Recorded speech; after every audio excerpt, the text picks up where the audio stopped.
Converso con el ingeniero Luis Alberto Castro Salas sobre este tema que nos preocupa a todos, que es el asunto del cordón ecológico, porque con ello se nos puede ir una buena parte de la ciudad de Santa Cruz. Decime una cosa, ¿es posible pensar en el cordón ecológico como un área rural dentro del municipio citadino? ¿O es un absurdo? Me parece que es una falta de tino, para no decir absurdo, porque Santa Cruz es caracterizado por ser el líder en autonomía. ¿Y cómo vamos a permitir que un espacio que es fundamental para la seguridad de la ciudad esté en manos del centralismo? Cuando ¿Estás hablando del ABT y el INRA? Evidentemente, porque al ser área rural tenemos que entender una cosa que es fundamental y que a veces se nos pasa de largo. El derecho sobre la propiedad de la tierra en Bolivia tiene dos áreas y tiene dos leyes.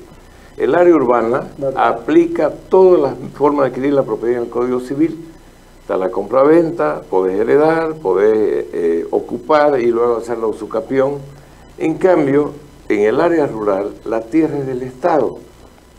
Vos sos dueño de las mejoras y el Estado te la otorga mediante un título ejecutorial que si no cumplís la función económico-social revisa y te la revierte.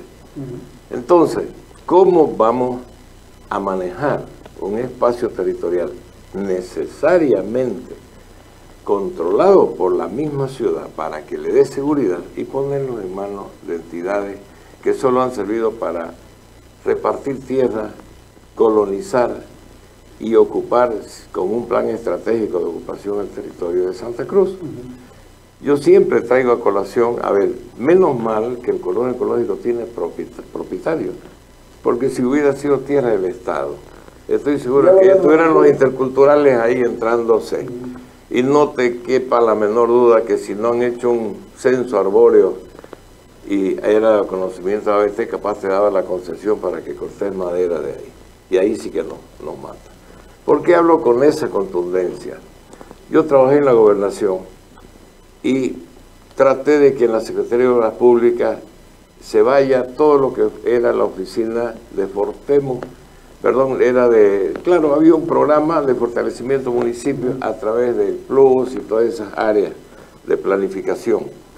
Me costó convencer de que la planificación debe ir unida a la acción, porque si no quedan en los anaqueles los proyectos. Eso hizo de que por primera vez Santa Cruz tenga un PEDOT, el Plan Departamental de Ocupación Territorial, que se aprobó en el 2012. Esa era una norma... Que es una competencia exclusiva. Exclusiva. La única competencia en materia territorial que tienen los gobiernos autónomos, ya sean departamentales o municipales, es el ordenamiento territorial. Y el ordenamiento requiere de dos herramientas. Una técnica, que es el conocimiento del territorio. Y nosotros lo tenemos, gracias a Dios, por ayuda alemana, que es el Plus. El Plus nos da una radiografía detallada de todo el territorio, evidentemente en una escala 1 en 500.000, en 250.000, pero ya nos está indicando cómo es la capacidad de uso mayor de la tierra. Y la otra herramienta es precisamente el plan de ocupación, cuáles son las reglas para intervenir ese territorio. Pese a que el Plus ya tiene descrito y por ley cómo se debe intervenir. Como ejemplo, cuando yo estaba también en la Secretaría y antes estuve en camino, mirando el plan para hacer un plan vial metropolitano, la ruta que viene de Montero, desde Cochabamba, la nueva ruta por Buenavista, Santa Cruz, tiene que atravesar Montero, Guarne, Santa Cruz, Cuarto Anillo para ir a Camiri. Y eso es lo que se quería evitar. Entonces, evitando eso, Buenavista, kilómetro 3. La otra ruta que está en construcción es Parque Industrial Okinawa. Entonces ampliamos el espacio con otras rutas perpendiculares a la ruta 4, que es la principal, que hay una entrando por Clara Chuchillo, hay otra más allá en Candelaria, hay otra Guardia del Tajibo, que se va extendiendo las carreteras con esa visión metropolitana. La otra carretera por acá, ¿por qué nos atrevimos a proponer? Porque ya hay una carretera que viene de Buenavista hasta Guaitú, Claro. da la vuelta a Espejito Caranda, y que era ruta prefectural, nosotros la tendríamos ese mantenimiento. La otra ruta prefectural era kilómetro 15, Porongo, porque antes entraba Porongo por ahí, Las Cruces, Terevinto, y hay un pueblito que de ahí vos te podés ir a Colpa, Bélgica. Ya me voy a acordar el nombre de este momento. Entonces, entre ese pueblo, o digamos Terevinto, que es un poquito más grande, y donde llega el camino que viene de Buenavista, era 14 kilómetros, que ya existe como municipal, porque hay la conexión. Entonces, cuando se hizo el diseño de esa ruta, se ocupó de esas dos rutas prefecturales y se la unió ahí. ¿Qué es lo que sucedió? Pero ahí me estás diciendo que los espacios del Estado son el nacional, el departamental, el municipal y los pueblos indígenas. Así es, señor. Ya. Entonces, si yo me voy a respaldar en la única ley anterior a todas las que quieran aparecer de medio ambiente, que define los usos de suelo, porque Santa Cruz también fue líder en eso, es el PLUS. Y el PLUS categoriza los suelos y cómo se va a ocupar. ¿Y qué dice el PLUS? Crea la categoría más restringida, la pone aparte y crea la categoría agrosilvopastoril. Exactamente. Ya SP1 dice tierra, pie de monte, ¿no? Generación de agua. No se puede dividir la tierra, no se puede otorgar propiedades por parte del INRA, ni se puede hacer desmonte mecanizado, desde Buenavista hasta el Torno. Así lo dice el PLUS.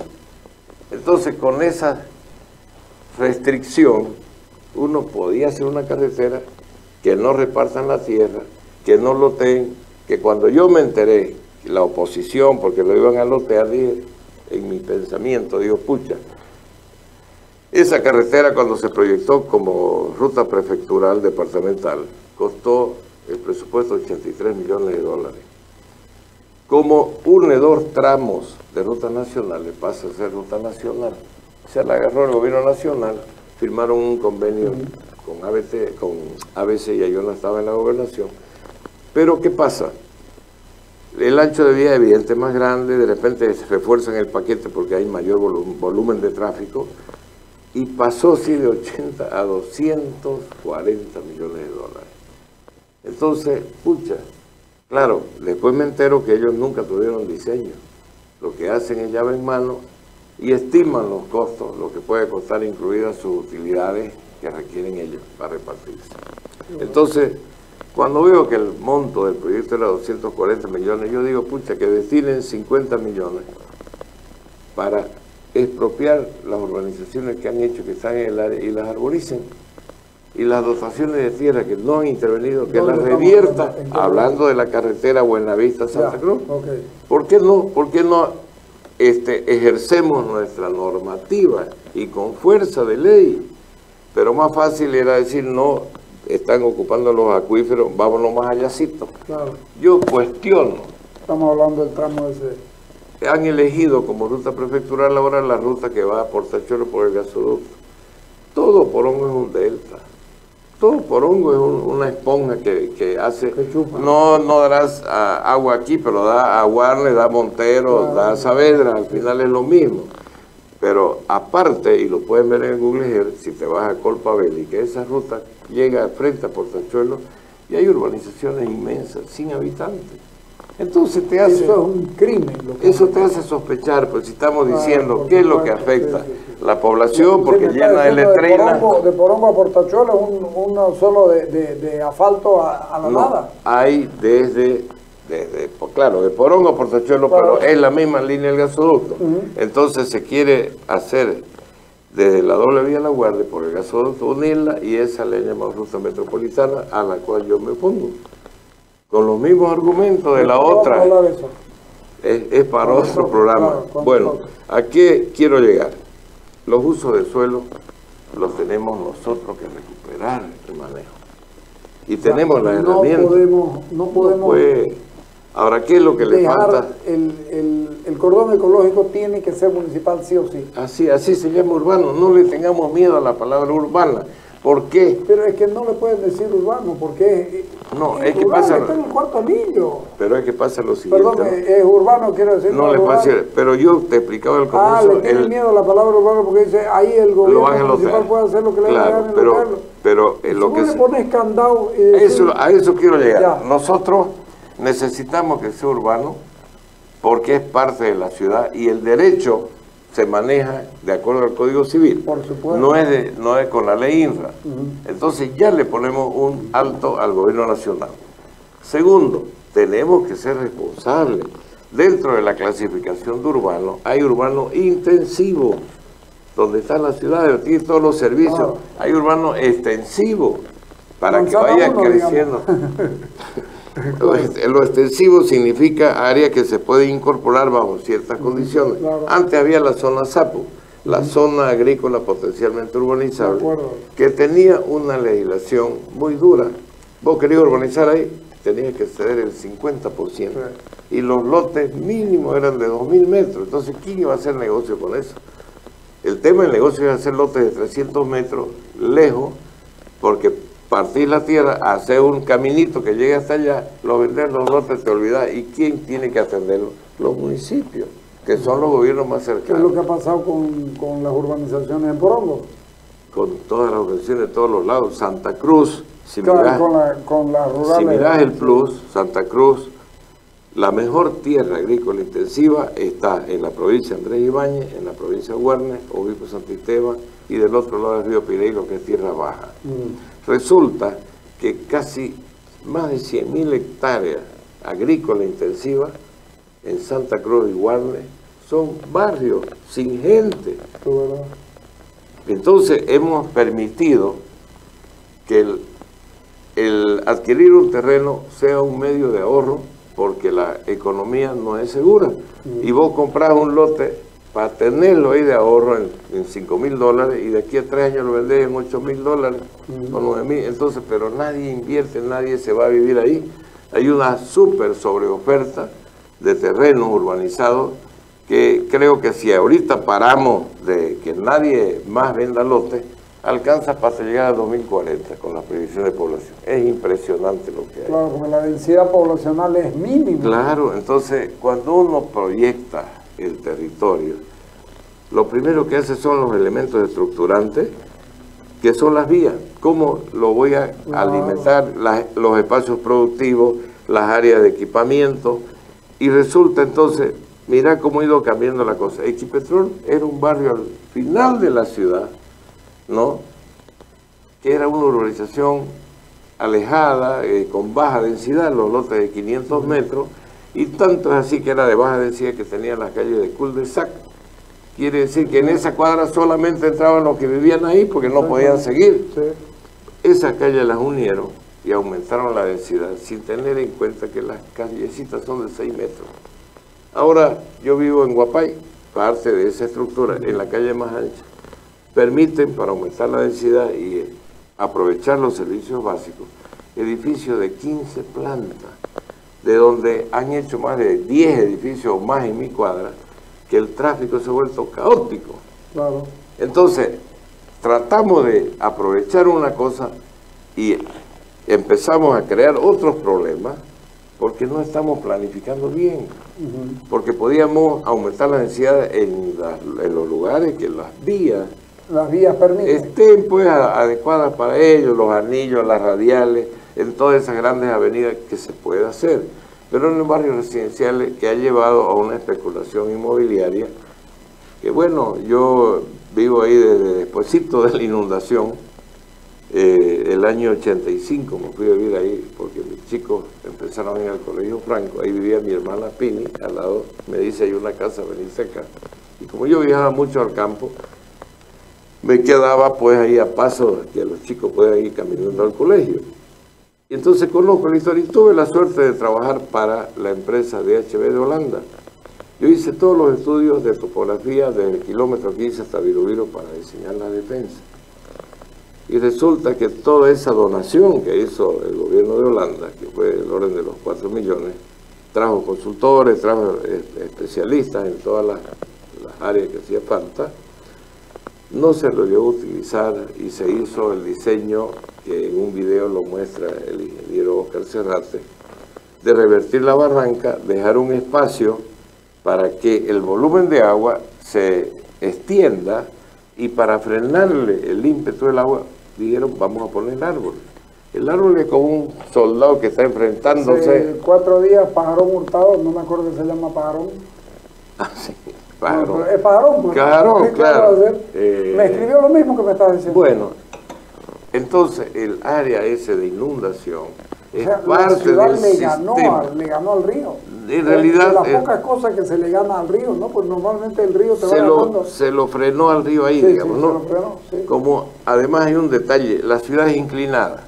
Aquí está, además, no, y toda la gradiente llega hasta la Cañoto y de ahí vuelve a subir. Entonces no es mentira que la gente dice, no, el río está a 2 metros arriba de Cañoto. Es cierto. Entonces hacia el río se entra. Por gravedad, pues se va a venir a la ciudad, evidentemente. Entonces hay que ponerle un tope. Ese tope, primero revertir la barranca porque los suelos son arenosos. Está el espacio de la llanura e inundación para que el volumen de agua, si es mucho, se va a meter ahí, se va a frenar, y después está el dique de tierra. Entonces, del dique hacia el río, vendría a ser derecho de vía del río, porque en algún momento va a llenarse ahí. Sí.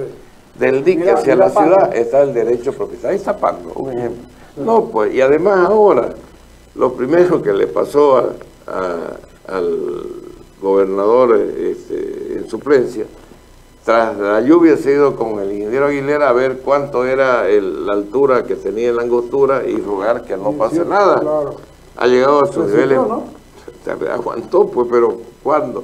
Puede romper en cualquier lado, ¿no? Pero un ratito, eso significa que se hicieron las cosas bien, y lo que hay que tratar es de seguir haciéndolo bien. El hacer las cosas bien. Para eso hay que proteger el cordón cronológico. El hacer las cosas bien es definir las reglas de intervención en actividades que no comprometan la seguridad. Por ejemplo, yo soy propietario, la alcaldía no tiene plata para expropiar, ni le va a interesar expropiar, porque en todo caso lo que hablábamos antes debería compensar, porque ¿cómo valorás ese espacio? Es intangible. Ya, que es necesario para la seguridad. Además, no se puede, hay que hacer una ley con candado, lo que estamos hablando de candado, y decir, señores, no se paga un peso. Se compensa en otro lado, pero no se paga. ¿Por qué? Porque esto es de uso de la ciudad. Así es. Salvo que el señor lo quiera tener para hacer un parque privado. O una casita. Claro, no se puede hacer casa porque no puede vivir nadie. Claro. Puede hacer cabañas para ir por el día, puede hacer lugares para ir a pasar un camping, puede hacer para caminatas. Y eso está establecido ya. Lo que pasa es que no lo llegaron a completar para aprobarlo por ley. Ajá. Claro, y es compatible los usos con las necesidades de seguridad, porque en la medida que haya más árboles es más seguro, pero árboles de buen porte. Ahorita tenés 2 barrios ahí adentro, sí. Quedó pues el Ambrosio Villarroel, y el origen del Plan 3000 exactamente era eso, trasladar a la gente. Yo me acuerdo, y me acuerdo porque había una anécdota, había un licenciado de apellido Lino, sociólogo, que se encargaba de los equipos, de hacer el análisis de toda la gente que estaba ahí. ¿Verdad? ¿Ya? Y resulta que los holandeses que no hablaban bien español, licenciado lindo le decían, ¿no? Y era un negrito como yo y nos matábamos de risa, encima sin pelo. El tema es de que se hizo un estudio para ver qué gente había en el Colón y trasladarlo. Ahora, ahí hay una historia de por medio que lo agarra incluso a Roberto Fernández con las expropiaciones del Plan 3000, que también conozco la historia. Entonces, la gente que fue afectada ahí, mucha que también le dieron lotes, pagó sus lotes. La alcaldía abrió una cuenta para juntar la plata y pagarle al expropiado. La expropiación es una venta forzosa, no es una donación. Mientras no me pagué, yo no te firmo pues la minuta, porque el hecho de la venta forzosa, lo único que hace la expropiación es obligarte a que vos me vendés a mi Estado por un tema de utilidad pública. Entonces, la gente depositó, tenía sus recibos, pero la alcaldía nunca le pagó al afectado. al dueño de la tierra que le Y lo expropiaron. pagó Roberto Fernández por Claro, porque años. tenía que pagarlo, Claro. pero después de tantos años era una cantidad que llamó la atención y se armó el lío. Claro, y- Hasta lo han metido preso por Claro, eso. por Yo me acuerdo que yo fui secretario de Catastro y viene el abogado de la Dirección de Tierras, no lo voy a nombrar porque ya murió el pobre, con el bollo de minuta para que la firme Johnny Fernández. Y le dije, a ver, ¿dónde está el pago, la transferencia de ese expropiado a la alcaldía? No, me dice que está... No, doctor, usted lo va a hacer, Leonato, lo va a hacer firmar al Venta alcalde. cosa ajena. Eso los mete en preso al rato. No, no firme. Y se la devolví las minutas. Recién han arreglado cuando le tocó a Roberto. Y bueno, se agarra todo el problema con el expresidente del comité, que era concejal, pero ellos estaban cumpliendo algo que quedó inconcluso, ¿no? Para poder cerrar y que la gente titule. Entonces, desde el punto de vista, volviendo a lo urbano y rural, lo urbano hace de que la alcaldía tenga plena autonomía sobre ese territorio. Sobre su territorio. Claro, y ahora lo que tiene que hacer es ser muy responsable para que en su clasificación ese espacio sea urbano de conservación, Claro. ya y con las reglas Estamos hablando del claritas. apellido. Estamos hablando del apellido. Ya tenemos el nombre. Es urbano y busquémosle el apellido. Así ¿Qué es. hacemos con él? Te pido un corte. Vamos al corte. Dale.